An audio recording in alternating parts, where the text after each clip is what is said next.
waaw gis naa ci photo président Bassirou Diomaye Faye bu rafet daal ñu taf ko si bunt bi noonu bu rafet. bi nga gisee siège bi d'abord ban réaction nga si am. Indifférence wala. Bon, effectivement, indifférence totale, hein, honnêtement. Parce que aussi, bon, man, aussi, dama nekk dans un parti politique, j'obéis à ce qu'on appelle une discipline de parti politique. La discipline de parti politique m'impose quand même d'abord de respecter tout le monde, mais aussi de faire focus d'abord sur le leader et ses orientations. Donc man ju ma jàpp ni moo tax parfois dama naan nit ñi paaka kenn waru ko jiitu si mbaram si mbaram xam nga suñu amul woon kilifa sax ñu mën a wax mais ñun dañoo am kilifa bu mag mais siège rafet na voilà yaa ngi koy gis noonu photo voilà donc ñun waa Pastef laay wax te man ñooñu laa am droit waxal dañoo am kilifa bu mat kilifa et puis kilifa bu xam lu mu doon loolu su loo ko yàlla mayee wax dëgg yàlla lii seen Cheikh Tidiane Sy di wax ni ko am kilifa doo gàkkante ko si mbedd waaw parce que am nañu kilifa donc le premier ministre moom mooy jox des orientations teewul nag aussi nga respecter activité ñeneen gis-gisu ñeneen nga respecter leen mais yow aussi nga focus sur li nga nekk ñun on a un premier ministre qui est le leader le président de Pastef les Patriotes. te man je te renvoie à sa déclaration bi mu wax lors de son dernier passage à l'Assemblée nationale si loolu laa yem bi muy waxee ni moom ak le président mën nañu am des divergences mën nañu am ndax deux chemins différents sur le plan politique et puis loolu on l'assume tu sais que man loolu wax naa ko avant même sax premier ministre def sa déclaration waaw man dama ne man sama opinion mooy lan gis nga dans la vie il faut assumer les divergences gis nga divergence il faut l'assumer warul nekk un tabou on l'assume et on passe à autre chose pour man li gën a am solo mooy le Sénégal dès lors que ces divergences ces orientations politiques amul benn impact négatif sur la marche des affaires de l'État man y a aucun souci li may ñaan rek mooy c'est-à-dire que bu mu am une brouille xam nga divergence mën na am mais dafa am la nga xam ne aussi ñaanuma ko yàlla te bëgguma ko mooy mu am lu ñuy wax réeroo je pense que wolof sax am na beneen terme brouille daal brouille mooy une brouille politique loolu divergence nag mën na am mais je ne veux pas que ñu dugg ci benn créneau ba xam ne brouille lay andi loolu suñ ci duggee c'est pas une chose qui est vraiment souhaitable et personne ne le souhaite non seulement pour le Sénégal mais aussi pour ñun ña nga xam ne aussi ñun ñoo nekk au pouvoir am lu ñu dégloon liggéeyoon Sénégalais yi loolu ici il faut que ça soit très clair voilà parce que man pour man Sénégal fii mu toll nii dañoo nekk ci benn phase de redressement qui est en train vraiment d'être réussi avec succès sur tous les paramètres sur tous les segments ñoo ngi réussir cette politique de redressement économique et social donc ñun dañu war a focus sur si liggéey boobu léegi nag def politique su jotee ku nekk nga xool lu la doy nga dem defi ko il appartient aux Sénégalais c'est parce que Sénégalais yi dofuñu Sénégalais du tey nañu xam démocratie du tey nañu xam vote ils ont commencé à voter avant même notre indépendance léegi nag bu boobaa ak échéance bu mënti am bu boobaa il appartiendra aux Sénégalais de juger parce que ñoom ñooy les détenteurs de la légitimité populaire ça il faut le dire mais man sama souhait mooy effectivement ces divergences là politiques que le Premier ministre a ouvertement assumé mu am saafara ku si wax na nga si wax vraiment la nga xam ni day defar pour man ak foo mënti bokk nag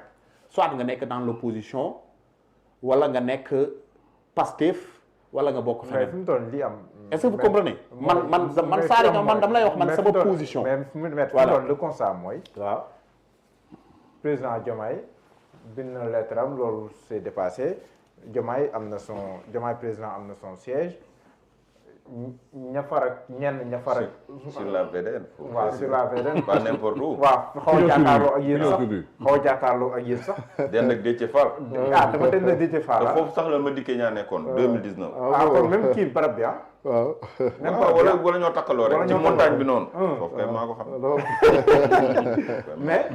yaa ngi gis d'un côté. waaw ñuy jàpp Ousmane Sonko yenn saa yi ñuy critiquer vertement le président Diomaye. wala ñenn ñi naan président Diomaye lañ jàppale di critiquer le premier ministre Ousmane Sonko loolu gis nga ko ñii Diomaye président lañ bokk ñi kii kon loolu moom ndax gisoo ne fu mu toll nii moom divergence moom. boo mën dina mujj dem nekk mais je vous renvoie soo xoolee l'histoire de la France y a l'histoire de Édouard Balladur et de Jacques Chirac. ñoo bokkoon RPR. te jubóowuñu woon. kii di dóor fii kii di dóor fii mais après fi ñu mujj. kii nekk candidat. non mais yaa ko si bu boobaa. c'est le peuple au peuple de juger loolu laa doon wax léegi. gis nga ñun man dama ko yàgg a wax gis nga dans la vie ni da ngay assumer sa et puis pour man loolu mooy sincérité. gis nga dans la vie il faut être sincère ak loo mënti ne. il faut assumer et puis on avance. parce que aussi sénégalais yi xaaruñu si ay politicienne dañ ñoo jox réew mi laaj ñu résultat. on doit faire focus sur le résultat léegi nag su ñu demee nag ba politique taxaw ku nekk nag aussi bon am nga sa droit taxaw ni man lii la rupture kon parce que lii. est-ce que kon rupture mun na am. non c'est-à-dire que man dama jàpp ni xam nga nit ki aussi Sénégal yi il ne faut pas ngeen juger une situation politique par rapport au passé du récent du Sénégal. yàgg naa ko gis nga Sénégal mooy dëkk ba nga xam ne jàpp nañu pour les man en tout cas régime yi ma xam li ma ràññee tuuti si Abdou Diouf ak li ma ràññee si Ablaye Wade ak Macky Sall képp ku ànd ak ñoom nga nekk ministre wala nga nekk DG wala nga nekk même premier ministre soo amee une opinion divergente ak ñoom le lendemain ñu yeewee la nga dem sa yoon. ñun loolu ñu yàgg jugé mais Pastef dafa andi beneen façon de faire de la politique. parfois nga dégg ay ña nga xam ne dañuy taxaw naan non na le président dàq premier ministre xam nga wax yooyu quand même. ku koy wax man dama jàpp ni tu es un rentier de la tension. tu es un rentier de la tension loolu mooy yaa ngi bëgg indi fitna si réew mi en réalité. est-ce que comprendre pour man nit lu mu war a wax mooy da nga war a ñaan yàlla boole leen ñu nekk benn parce que ay doomu ndey nañu. ils ont partagé des moments difficiles la dernière fois dégg nga lu mu tudd sax. Le premier ministre témoignage bi mu defal à l'endroit du président de la République man maa ngi fa woon j'étais là-bas mu ne def leen nag et puis wax na dëgg le président de la République def na fi ay sacrifices yoo xam ne fii ñu bëri ñuy coow defu ñu ko fi il a pris des risques. il a pris des risques pour sa vie pour sa carrière pour ça imagine-toi je te donne un exemple au cas où ñun ñëwuñu woon au pouvoir nga defoon premier ministre heure bi ba léegi du nekk prison man mi du ma nekk sommatu ba dàq nañ ma sama avocat bi ba maa ngi dem yalwaani est-ce que comprendre président ba léegi nga defoon du nekk prison non c'est-à-dire que hypothèse da nga koy teg c'est que nit ñi dañu analyser imaginer say ñun suñu ñëwoon au pouvoir le président da lay leer na la 20 ans de prison taxaw na wala à vie dañ ko nu ñu def Mamadou Dia dañ koy def premier ministre aussi Sadi Koro nu ñu def Mamadou Dia dañ koy tëj à vie man moom dañ may dàq tëj ma kaso parce que xam man suspendre nañu fii j'ai été suspendu 6 mois suspendre nañu sama profession d'avocat ak ñoom Abdina rek ñun ñëpp on a maître Ousseynou Fall on a été suspendu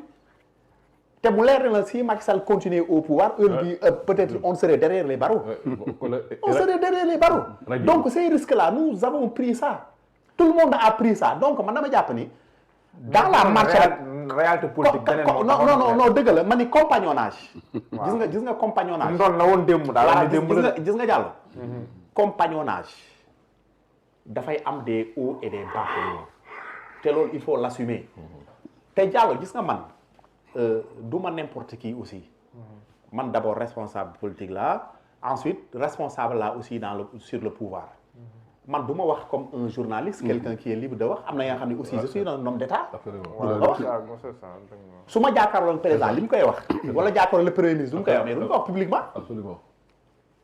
la décence man l'interdit parce que aussi nit da ngay am na yenn débat yoo xam ni man pour nga def si jàmm bi boo nga wax ko fi nga ko war a waxee. mais am na loolu su jëfee nga kii. léegi nag interprété ne am nañu jàpp ni waa Pastef ñenn ñi jàpp ni yéen da ngeen war a affirmer wu ngeen déterminer ngeen won seen xam nga ñooñu seen pédé xam nga wala ñeneen sax nee na nopp bi tekk tekkaaral xam nga yooyu ànd ak président Diomaye la di ko nëbb si suuf am na si de dañ koy wax am na ñu naan moom pros da ngeen naan xam nga Diallo ñu bëri bàyyi leen ko xam nga Diallo non non xam nga Diallo xam nga dafa am lu am ba pare c'est que parfois wax yooyu daf may def sax ay ree quoi ñun bu ñuy sacrifier nekk ay jeunes man rien ne m'oblige à faire de la politique honnêtement rien ne m'oblige à faire de la politique et puis am ñeneen ak ñeneen rien ne obligé mais parce que dama nekk un Sénégalais xam ni d'accord man maa ngi sant yàlla bon du sama mérite du sama dara mais destin la aussi ah parce que am na ñoo xam ne ëpp ma leen mérite peut-être ba nekk avocat ñeneen ñi peut-être nekk magistrat wala ñuy jàll ENA tout ça ëpp ma leen mérite peut-être destin la quoi yàlla def nga dëgg juddoo si dëkk bu am école nga jàng yàlla ki nga jàng ba egsi fi nga yegsi yaa ngi comprendre am na si ay ña nga xam ni ñoo bokkoon ek classe ak nangam ma bàyyi dañu jàng am na ñoo xam ne dee nañu am na ñoo xam ni mi ngi noonu mais yow nga yàlla def et puis nga nekk si pauvre dëkk ba nga xam ne dafa pauvre lu yàlla xam doy na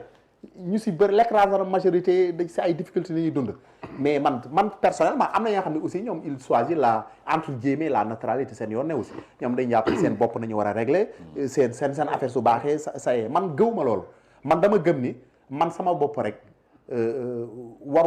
waruma ñor man société bi moo ma war a ñor li ndaq di Sénégalais l'écrasante des majorités dama war a contribuer xool lan moo koy améliorer parce que ñun ñëpp dañ fiy jógee jàll. après xam nga lu fiy des li Ablaye Mbaye Péex di wax rek mu ni bàmmeel dina suul lan nit mais du suul jëf dina suul yàq mais du suul jëf. addu loolu saa nit da ngay liggéey ba ëllëg soo fi kee ñu ne diwkat moo fi xeexoon lii wala lii kat bu mu amee injustice bu mu amee taxawoon a xeex ko. loolu rek dama man sama classe yi. ak te gëm naa ni le premier ministre Ousmane Sonko loolu moo ko tax a dugg ci politique ak le président ak ñeneen ñu ànd ak ñun ci combat bi ba fii donc lépp luñ ciy wax rek nañuy wax luy defar fii kenn ëpp fit kenn président de la république yorul suñu dépense premier ministre yorul suñu kenn yorul suñu dépense yàlla moo yor doomu aadama il faut que nit ñi gëm loolu fii kenn yoru fi kenn ñun dañ doon dund avant ñu def politique c'est comment kenn ëpp fi kenn man moo tax su ma gisee yenn gars yi di wax ay man damay jaaxal quoi ça me fait rire ñun bu ñuy engagé yu di sacrifier nos carrières pour gëm ni Sénégal il faut qu'une révolution patriotique pour mu mën a changer mais ñiy wax ñi tey fan la ñu nekkoon on s'est pas distingué pour rien donc wax ji suñ ko dee wax c'est-à-dire que nañu waxante dëgg mooy nañu ñaan yàlla réew mi am jàmm parce que man dama jàpp ni jàmmu Sénégal si diggante le président de la république ak premier ministre la nekk su ñu amee jàmm réew mi am jàmm seen réew su gis nga su affaire yi seen dëkk seen diggante su jaxase ko réew mi le Sénégal va en pâtir te on n'a pas le droit d'avoir une seconde crise dans ce pays là on n'a pas le droit d'avoir une seconde crise dans ce pays là parce que su ñu amee conséquences yi muy am parfois su ma déggee ñenn ñi di wax sax man bon damay demander ñii est-ce que bëgg nañu Sénégal